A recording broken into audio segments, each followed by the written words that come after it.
وہ پچھلے کئی سالوں میں کئی بار پاکستان آتا جاتا رہا۔ اسے کبھی واپس جاتے ہوئے اس قسم کی کیفیت کا شکار نہیں ہونا پڑا تھا جس قسم کی کیفیت کا شکار وہ اس بار ہوا تھا۔ جہاز کے ٹیک آف کے وقت ایک عجیب سا خالی پن تھا جو اس نے اپنے اندر محسوس کرتے ہوئے دیکھا۔ اس نے جہاز کی کھڑکی سے باہر جھانکا۔ بہت دور تک پھیلے ہوئے اس خطے میں کہیں امامہ ہاشم نام کی ایک لڑکی بھی تھی۔ وہ وہاں رہتا تو کبھی کہیں کسی وقت کسی روپ میں وہ اسے نظر آ جاتی، اسے مل جاتی، یا کوئی ایسا شخص اسے مل جاتا جو اس سے واقف ہوتا۔ لیکن وہ اب جہاں جا رہا تھا اس زمین پر امامہ ہاشم کہیں نہیں تھی۔ کوئی اتفاق بھی ان دونوں کو آمنے سامنے نہیں لا سکتا تھا۔ ایک بار پھر ایک لمبے عرصے کے لیے امکان کو چھوڑ کر جا رہا تھا۔ وہ زندگی میں کتنی بار امکان کو چھوڑ کر جاتا رہے گا؟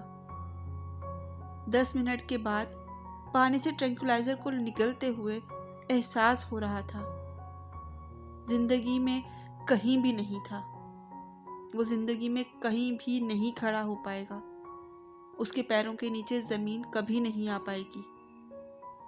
7ویں منزل پر اپنے اپارٹمنٹ کا دروازہ کھولتے ہوئے بھی اسے احساس ہو رہا تھا کہ وہ جانا نہیں چاہتا تھا۔ وہ کہیں اور جانا چاہتا تھا، مگر کہاں؟ اس نے اپارٹمنٹ کے دروازے کو لاک کیا، لاؤنج میں پڑے ٹی وی کو آن کیا۔ CNN پر نیوز بلیٹن آ رہا تھا۔ اس نے اپنے جوتے اور جیکٹ اتار کر دور پھینک دیے، پھر ریموٹ لے کر صوفے پر لیٹ گیا۔ خالی ذہن کے عالم میں وہ چینل بدلتا رہا۔ ایک چینل سے گونجتی آواز نے اسے روک لیا۔ ایک غیر معروف سا گلوکار کوئی غزل گا رہا تھا۔ میری زندگی تو فراق ہے، وہ ازل سے دل میں مکیں سہی، وہ نگاہ شوق سے دور رہیں، رگے جاں سے لاکھ کریں سہی۔ اس نے ریموٹ اپنے سینے پر رکھ لیا۔ گلوکار کی آواز میں بہت خوبصورتی تھی، یا پھر شاید وہ اس کے جذبات کو الفاظ دے رہا تھا۔ ہمیں جان دینی ہے ایک دن، وہ کس طرح، وہ کہیں سہی، ہمیں آپ کھینچیے دائرے پر، جو نہیں کوئی تو ہم ہی سہی۔ شاعری، کلاسیکل میوزک، پرانی فلمیں، انسٹرومنٹل میوزک، اسے ان تمام چیزوں کی ورث کا اندازہ پچھلے کچھ سالوں میں ہونا شروع ہوا تھا۔ پچھلے کچھ سالوں نے اس کی موسیقی کے انتخاب کو بہت اعلیٰ کر دیا تھا۔ اردو غزلیں سننے کا اس نے کبھی خواب میں بھی نہیں سوچا تھا۔ سرے طور ہو، سرے حشر ہو، ہمیں انتظار قبول ہے، وہ کبھی ملے، وہ کہیں ملے، وہ کبھی سہی، وہ کہیں سہی۔ اسے ایک بار پھر امامہ یاد آئی۔ اسے ہمیشہ وہی یاد آتی تھی۔ پہلے وہ صرف تنہائی میں یاد آتی تھی، پھر وہ ہجوم میں بھی نظر آنے لگی، اور وہ محبت کو پچھتاوا سمجھتا رہا۔ نہ ہو ان پر جو میرا بس نہیں، کہ یہ عاشقی ہے ہوس نہیں، میں انہی کا تھا، میں انہی کا ہوں، وہ میرے نہیں تو نہیں سہی۔ سالار یکدم صوفے سے اٹھ کر کھڑکیوں کی طرف چلا گیا۔ 7ویں منزل پر کھڑے وہ رات کو روشنیوں کی اوٹ میں دیکھ سکتا تھا۔ عجیب وحشت تھی جو باہر تھی، عجیب عالم تھا جو اندر تھا۔ ہو جو فیصلہ وہ سنائیے، اسے حشر پر نہ اٹھائیے، جو کریں گے آپ ستم وہاں، دوا ابھی سہی، درد ابھی سہی۔ وہاں کھڑے کھڑکیوں کے شیشوں کے پار اندھیرے میں ٹمٹماتی روشنیوں کو دیکھتے ہوئے اس نے اپنے اندر اترنے کی کوشش کی۔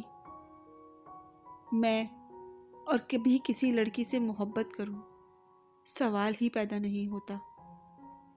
بہت سال پہلے اکثر کہا جانے والا جملہ اسے یاد آیا۔